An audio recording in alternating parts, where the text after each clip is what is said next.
Welcome back to episode 7 of Car Stories with Bill. I'm really pleased today to be able to introduce to you one of my the first sports car, the 2000 Corvette Convertible. Bought this car brand new in the year 2000, and it has a wonderful story to it. Now, it's not the most expensive car that I own. In fact, even brand new, this car cost, fully loaded, the MSRP was $54,000, which was a lot of money back in the year 2000. And today, this car, even with low miles, I only have maybe 7,000 miles on this car. It's worth, at best, about $17,000. So Corvettes don't really hold their value unless you have a special edition Corvette or you have a ZR1, for example. But this Corvette is very special to me. Now, the background on this car is, I was born in Centerline, Michigan, and there was a Chevrolet dealership called Rinky Chevrolet. It's on Van Dyke and 10 Mile. And as a kid, I drove my bicycle by this dealership when I was 5, 6, 7 years old. And I'd look into the window, and Rinky Chevrolet always had several beautiful Corvettes in the showroom.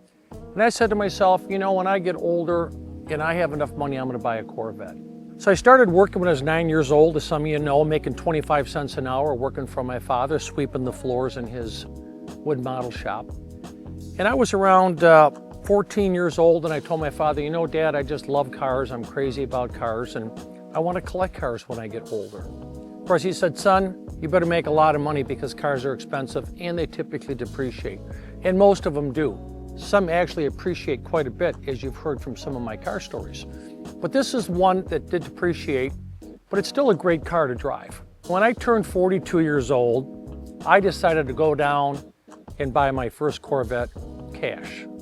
I had 2 children at that time, and the thought of having a third extra sports car was a little bit risky, but I said I can do it. But at the time I was living in Rochester, Michigan, I drove down to Centerline, Michigan to the Rinky Chevrolet that I saw when I was a little boy. That would have been some 35 years later. And they had 50 brand new Corvettes for sale, 50.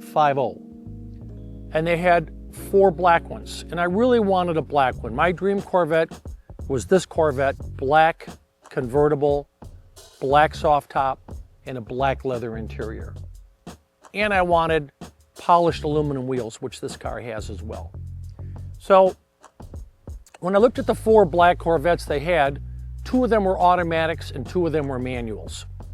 And of course, I was convinced to get an automatic transmission because Bill Jr. at the time was 14 years old, and he wanted to make sure that he could drive the car when he turned 16, so we focused on an automatic. So that now boiled it down to 2 cars.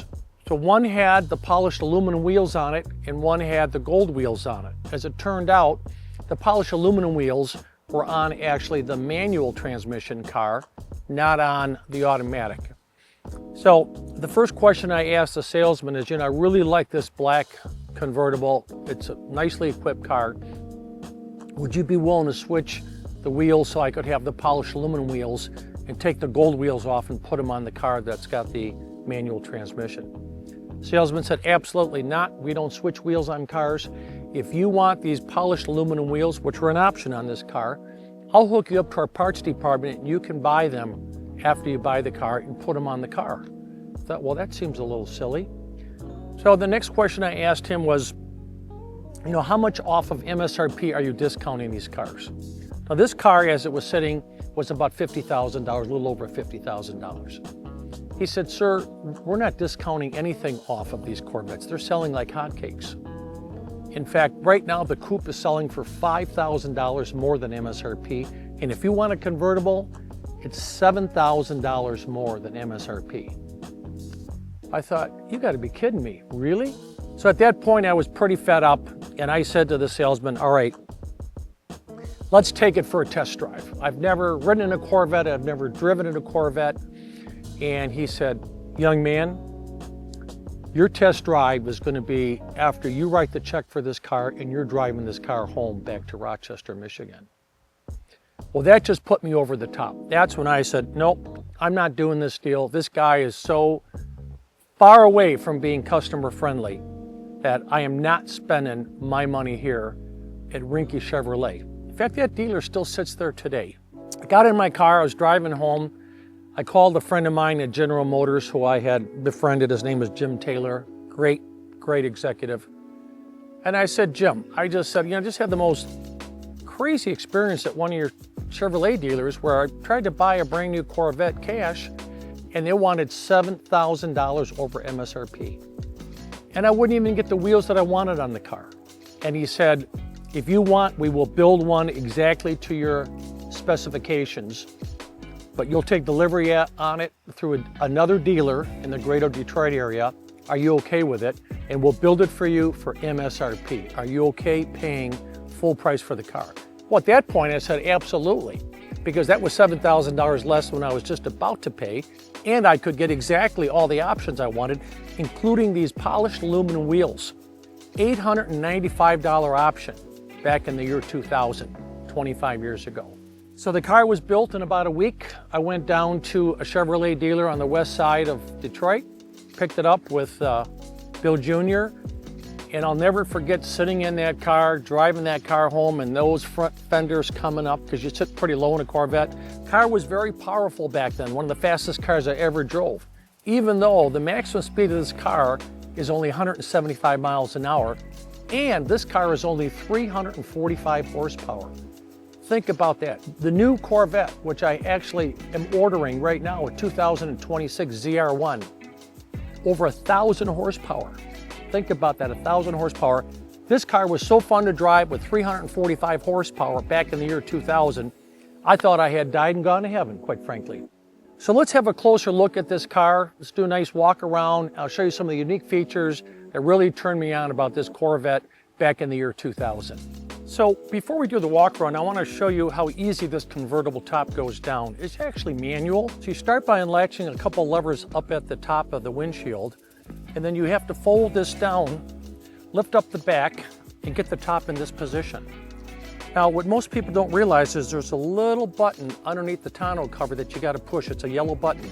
You push it, and you lift up the tonneau cover just like this. Then you actually put the top down into that area, that opening, and you got to do it right way. I did it wrong. And you put down the tonneau cover. And what's beautiful about this convertible is that the soft top is hidden once you open it up and you put it underneath that tonneau cover. You can see the prominent Corvette logo on the centerpiece, which is unique to the 5th generation Corvette. Even though the convertible top, as you see close in here, takes up some of the space, you still have room for a couple of carry-on size suitcases or duffel bags, so you can actually go on a small road trip with this car, and in fact I have.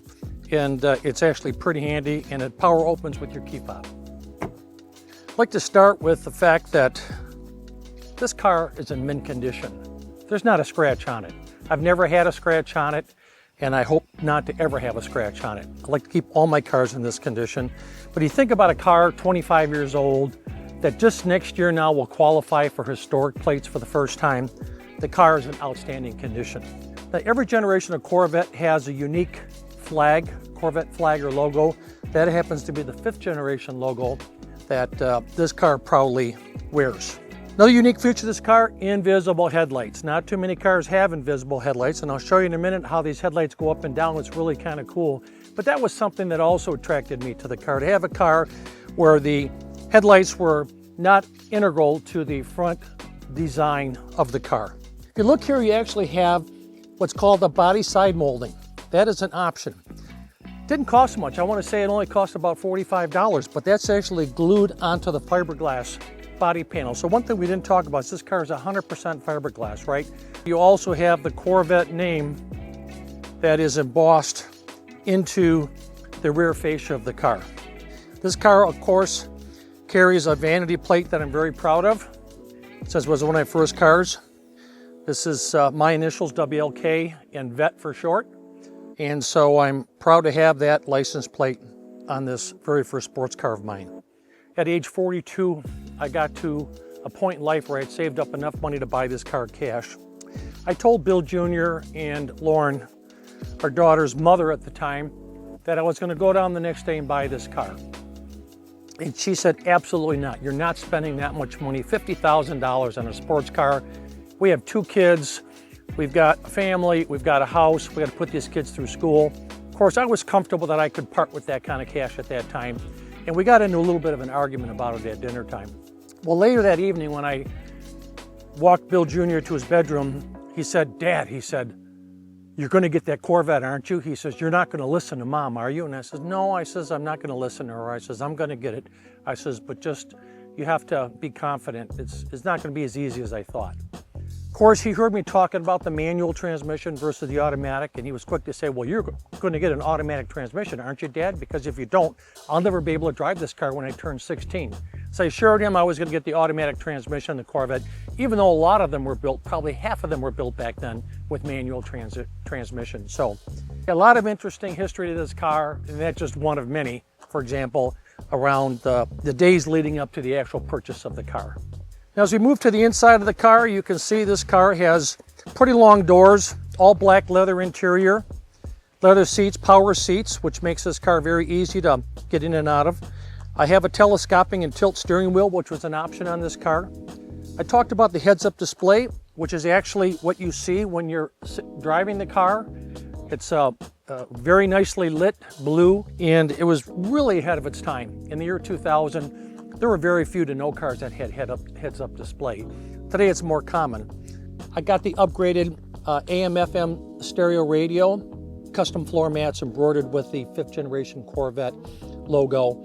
The hood on this car opens pretty easily. You reach down, you pull this lever, and unlike most cars, this hood opens in the opposite direction. It opens this way. I think it was part of the styling of the car and the way that the hood had to be actually hinged on the car. This 5.7 liter engine in this car, 345 horsepower, pretty fast back in the year 2000. I'll show you how these headlights work. I'll have to power this car up a little bit. Isn't that cool? They just pop up and go down. That's something I really liked about the design of this car. Even today, it still sounds pretty damn good.